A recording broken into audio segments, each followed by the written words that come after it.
ایک سچویشن کے اندر ہیں اور بڑے عرصے سے ایک قوم ہے. تو اس لیے جب کوئی بھی چیز باہر سے ان پہ آتی ہے وہ ارریسپیکٹیو ان کے اندر, کیونکہ یہ دیکھیں مس کیلکولیشن تھی, یہی مس کیلکولیشن مار کے حق میں تھی کہ خدا نہ خواستہ پاکستان آرمی اور عوام کے اندر بڑی ڈفرنس ہے. جیسے ہی پہلے وہ فائر ہوں گے, ڈرونز آئیں گے, لوگ جو ہیں سڑکوں پہ نکل آئیں گے اور فوج کو آگے سے ہم اٹیک کر دیں گے اور پیچھے سے لوگ جو اٹیک, خدا نہ خواستہ اللہ نہ کرے. لیکن آپ نے دیکھا کہ وہ مس کیلکولیشن ثابت ہوئی. یہی ایک اسٹریٹجک مس پرسیپشن تھی جو ایران کے بارے میں, کہ جب جو ہے سپریم لیڈر کو شہید کر دیں گے یا جب میزائل اٹیک ہوں گے یا ایران پہ اٹیک ہوگا تو وہ جو ایک بہت بڑا ایلیمنٹ ہے جو کہ اب کہیں بھی نظر نہیں آ رہا وہ نکل آئے گا. سر لاسٹ کومنٹ کر دیجئے گا, 1 منٹ کے اندر ہم نے بریک لینی ہے. سر ایران کے پاس مزید کارڈز ہیں, مزید سرپرائز کر سکتا ہے یا آپ کو لگتا ہے کہ جس طریقے سے چل رہا ہے؟ دیکھیں ایران کے پاس جو سب سے بڑا کارڈ ہے جیسے میں نے بتایا وہ ان کا نیشنلزم اور ریزولو ہی ہے. اور جو اس کے پاس اگر آپ کارڈز کو ویپن کی بات کریں گے تو ویپنز ان کے پاس وہی 2 ہیں جو وہ استعمال کریں گے. اگر آپ ڈپلومیسی میں کارڈز کی بات کریں گے تو کارڈ ایران جو بھی کنٹری نیگوسیشن کے لیے بیگ نہیں کرتی ڈپلومیسی میں اس کے پاس ٹرمپ کا کارڈ ہوتا ہے, کیونکہ وہ آپ اس کی مجبوری نہیں ہے نیگوشیٹ, اس کی مجبوری نہیں. بالکل ٹھیک ہے سر. کرنل صاحب بہت شکریہ سر, بہت شکریہ آپ کے وقت. اور ویورز ہم تو ایک بات پر جتنا اللہ کا شکر کریں, اس میں ہم جتنے بھی ہمارے حکمران ہیں جن کا پاکستان کو ایٹمی قوت بنانے میں رول رہا ہے, ہم ان کو سلیوٹ پیش کریں گے. کیونکہ اگر آج پاکستان پوری قد کاٹ کے ساتھ کھڑا ہوا ہے, اس کی وجہ یہ ہے کہ ہم ایک ایٹمی قوت ہے, نیوکلیر پاور ہے, اس لیے ہماری طرف کوئی میلی آنکھ سے نہیں دیکھ سکتا. اور چھوٹی سی بریک کے بعد واپس آتے ہیں, آپ لوگ ہمارے ساتھ رہیں. پیغام رمضان میں آپ کو ایک بار پھر سے خوش آمدید کہتے ہیں. ویوز افطار کا وقت قریب آ رہا ہے تو ہم نے سوچا کہ ہم کچن کا رخ کرتے ہیں, اور کچن میں شیف فاطمہ جو ہے ہمیں بتائیں گی کہ آج انہوں نے کون سی ریسیپیز بنائی ہیں اور کون سی ڈرنکس وہ بنا رہی ہیں. جی السلام علیکم فاطمہ. وعلیکم السلام. ہاں جی ہے نا, آج جو ہے وہ بہت لائٹ سی ریسیپی لے کے آئے ہیں ہم, کیونکہ روز جو ہے نا وہ تھوڑا سا ہیوی ہو جاتا ہے, تو آج سنیکس اور جو مینیو ہے نا وہ دونوں ہم نے ملا دیے ہیں. تو آج کی جو ریسیپی ہے اس کا نام ہے اورنج چکن, اور اس کو جو ہے وہ ایز اسنیک بھی آپ بنا سکتے ہیں اور اس کے ساتھ رائس بھی بنا سکتے ہیں. اورنج چکن بن رہا ہے. اورنج چکن, ہاں جی. یہ جو ہے وہ امریکن چائنیز ڈش ہے جس میں جو ہے نا وہ لائٹ سا آپ وہ ساس رکھ لیتے ہیں, تو رائس بھی ساتھ کھا سکتے ہیں اور ایز اسنیکس اس کو اور فلیور آپ کو اورنج کا آتا ہے. اورنج کا آئے گا, جوسز اورنج جوسز کے ساتھ بنے گا, یہ فریش اورنج جوسز کے ساتھ. تو اس کے لیے لیا ہے میں نے 1 kg چکن بریسٹ لینا ہے آپ نے, خود سے اس کے 1/2 انچز کے پیسز کرنے ہیں. اس کو میرینیٹ کیا ہوا ہے میں نے ایگ اور کارن فلاور کے اندر, یہ آپ دیکھ سکتے ہیں. اور اس کو جو ہے نا تقریباً اوور نائٹ آپ نے رکھنا ہے اس کے مکسچر کو.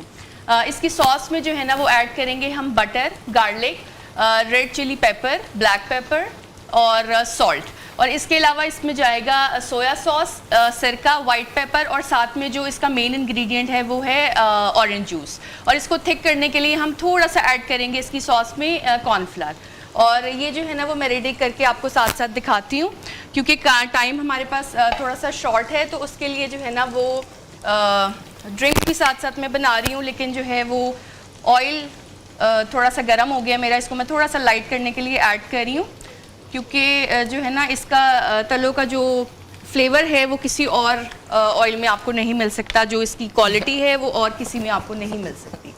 تو اس کے ساتھ ساتھ جو ہے وہ ڈرنکس میرے پاس ابھی 2 ریڈی ہیں, جس میں سب سے پہلے میں کروں گی کرشی لیمنیڈ. اور اس کے لیے جو ہے وہ میں نے 30 ml جو ہے وہ چیا سیڈز ایڈ کی ہیں. اس میں ایڈ کریں گے 3 to 4 slices of lemon juice, اور اسی کے ساتھ ساتھ جائے گا کرشی جامع شیری الائچی کا جو فلیور ہے 2 tablespoon ایڈ کریں گے. اور اس کے ساتھ جو ہے وہ تھوڑا سا پانی ایڈ کریں گے, اور اس میں فائنلی جو ہے وہ ایڈ کریں ہم کالا نمک اور بلیک پیپر, جس کی وجہ سے جو ہے نا یہ لیمنیڈ کا فل فلیور آپ کو جو ہے وہ دے گا. اور ساتھ میں آپ ایڈ کر سکتے ہیں اسپارکلنگ واٹر یا پھر سوڈا. میں نے اسپارکلنگ واٹر ایڈ کیا. تو یہ ہمارا ریڈی ہو گیا ہے لیمنیڈ. اور اس کے ساتھ ساتھ ایک اور ڈرنک ریڈی کریں گے جو کہ ہے 7 اپ. اور 7 اپ کا جو ہے وہ ہم بنا رہے ہیں کیوکمبر کولر, اور کیونکہ گرمیاں ہیں بہت جو ہے نا وہ آج کل گرمی تھوڑی سی زیادہ تیز ہو گئی ہوئی ہے، تو اس میں جو ہے نا میں نے لیا ہے کیوکمبر اور اس کو جو ہے وہ گرائنڈ کر لیا. ایک کیوکمبر لیں گے ہم، اس کے ساتھ ایڈ کریں گے لیمن جوس اور تھوڑے سے لیمن کے سلائسز،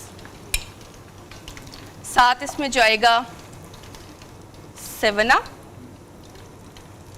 اور تھوڑا سا اس میں جائے گا کالا نمک، اور یہ ہمارا کیوکمبر کولر ریڈی ہے. اس کے ساتھ ساتھ ہے نا سبروسو کا جو ہے وہ ہم کر رہے ہیں چکن زیسٹی فلے، اور فلیز جو ہے نا وہ ریڈی ٹو ایٹ ہیں، 3 to 4 منٹس میں ریڈی ہو جاتے ہیں. آپ اس کو سپریٹلی بھی ایز اسنیک بھی یوز کر سکتے ہیں، اور اس کے ساتھ ساتھ آپ اس کو برگرز کے اندر بھی لگا کے جو ہے نا وہ کھا سکتے ہیں. اور اس کے ساتھ ساتھ جو ہے نا وہ ہمارے پاس ایک ملک جو ہے نا وہ انٹروڈیوس کروایا ملک فیل کے نام سے، جس کا فلیور بہت زبردست ہے. اس سے انشاءاللہ ہم آپ کو جو ہے نا وہ مزیدار سی ریسیپیز بھی بنا کے دیں گے. اور کچن جو ہے وہ ہمارا کمپلیٹ ہوا، لیکن کمپلیٹ ہو نہیں سکتا جب تک کہ ہم برتن واش نہیں کرتے. برتن واش کرنے کے لیے ہمیں چاہیے وم، اور وم آپ کے لیے لے کے آیا ہے نئی خوشبو اور نئی طاقت، جو کہ آپ کے برتنوں میں سے چکنائی کو بالکل ختم کر دیتی ہے اور آپ کے برتنوں کو خوشبودار بناتی ہے. اس کے ساتھ ساتھ انٹروڈکشن کرواؤں گی میں ہمارے سپیریئر یونیورسٹی کے ایک اسٹوڈنٹ سے جو کہ ہماری ہیلپ بھی کریں. جی بتائیے پلیز آپ اپنا نام. میرا نام احمد بلال ہے اور میں سپیریئر یونیورسٹی میں بی ایس کر رہا ہوں کلنری آرٹس میں، جو کہ ایک 4 ایئر ڈگری ہے. لاہور میں پاکستان میں ابھی تک کوئی انسٹیٹیوٹ نہیں ہے جو یہ ڈگری کروا رہا ہے. تو سب سے جو پہلی چیز جو جس وجہ سے میں نے ایڈمیشن لیا سپیریئر میں وہ یہی تھی. اور اس کے ساتھ ساتھ جو ٹیچرز ہیں، جو فیکلٹی ہے، جو thank you so much Ahmed, and thank you so much Fatima. اور احمد آپ ہیلپ کریں اور ہم کو پھر کچن کی جب آپ ڈش آؤٹ کریں گے پھر پہلے ایک چکر پھر لگائیں گے. چھوٹی سی بریک پہ جا رہے ہیں ویورز، آپ لوگ ہمارے ساتھ رہیں. پیغام رمضان ٹرانسمیشن میں ویورز آپ کو خوش آمدید کہتے ہیں. اور ویورز آج کا جو ہمارا موضوع ہے اور جو آج کے ہمارے مہمان ہیں دونوں ہی بہت زبردست ہیں. اور موضوع خاص طور پہ اگر ہم بات کریں تو ویورز آج کا جو ہمارا موضوع ہے وہ ہے کہ ہمارے جو ملک میں خاص طور پہ فرقہ واریت اور پھر لیکن دوسری طرف امت کا تصور. ویسے تو اسلام میں ہمیشہ امت کا تصور دیا گیا ہے، امت کی بات کی گئی ہے، لیکن بدقسمتی ہے خاص طور پہ ہمارے اس ریجن کی کہ یہاں پر ہمیں لگتا ہے ایسے ہے، چاہے ہمارے مدارس ہوں، ہماری مساجد ہوں، ممبر پر بدقسمتی سے دین کی بجائے مسلکوں کی ترویج کی جاتی ہے. سب کی میں بات نہیں کر رہا، لیکن عمومی طور پہ ہوتا ایسے ہی ہے. مگر اس کا نقصان یہ ہوتا ہے کہ وہ اسلام جو اپنے ساتھ ایک آفاقی پیغام لے کر آیا تھا، وہ اسلام جس نے امت کا تصور دیا تھا، لیکن ہم فرقوں میں بٹ گئے ہیں. کہیں نہ کہیں ہمارے ممبر و محراب سے یہ غلطی ہوئی ہے جس کی وجہ سے آج امت مزید تقسیم ہے. اور اس تقسیم کا نقصان یہ نکلا ہے کہ ہم لوگ ہر جگہ پر اکثریت میں ہونے کے باوجود بھی کہاں 313 1000 سے زیادہ پر غالب تھے، اور آج مسلم ممالک 57 اسلامی ممالک ہیں، لیکن ہم ہر جگہ مار کھا رہے ہیں. اسی پر بات کرنے کے لیے، اس اہم موضوع پر بات کرنے کے لیے ویورز ہمارے ساتھ انجینئر محمد علی مرزا صاحب موجود ہیں. اور ان کے ساتھ آج ہم نے اپنے اس پروگرام میں علامہ حشام الہی ظہیر صاحب کو بھی دعوت دی تھی، ان کو مدعو کیا تھا، ہمارا ٹائم طے ہوا تھا، لیکن مجھے نہیں پتا باوجود مصروفیت یا کوئی بھی وجہ ہو وہ تشریف نہیں لا سکے ہیں. تو اس لیے آج انجینئر محمد علی مرزا صاحب کمٹمنٹ کے مطابق آج ہمارے ساتھ لائیو زوم پہ موجود ہیں. مرزا صاحب بہت خوش آمدید کہتے ہیں سر اپنی پیغام رمضان ٹرانسمیشن میں. کوشش تو ہماری تھی آپ کو پہلے رمضان سے جوائن کرتے، لیکن پھر بھی آج آپ ہمارے ساتھ موجود ہیں. سر خوش آمدید کہتے ہیں آپ کو. جزاک اللہ خیرا. لا حول ولا قوة الا باللہ. اللہم صلی علی محمد وعلی آل محمد. رب اشرح لی صدری ویسر لی امری واحلل عقدۃ من لسانی یفقہوا قولی. میری بھی بڑی خواہش تھی کہ آج حشام الہی ظہیر صاحب حفظہ اللہ تعالی یہاں موجود ہوتے، اپنی کمٹمنٹ کے مطابق جو آپ سے انہوں نے کی تھی.